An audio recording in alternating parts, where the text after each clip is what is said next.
Dude, I know. I don't know. It was like a one-time thing. It was like all I remember is hearing Oprah on the TV downstairs the whole time. What about your little sister? Any secrets you should know about? I used to have these really loud like sleepovers with my friends. And there was one night that we each wrote down. Yeah. What are they like? But you hung memes everywhere until they finally had to relent and all the money went to the Humane Society.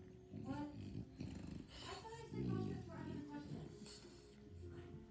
Just don't go anywhere near a tattoo parlor or any vehicle whatsoever.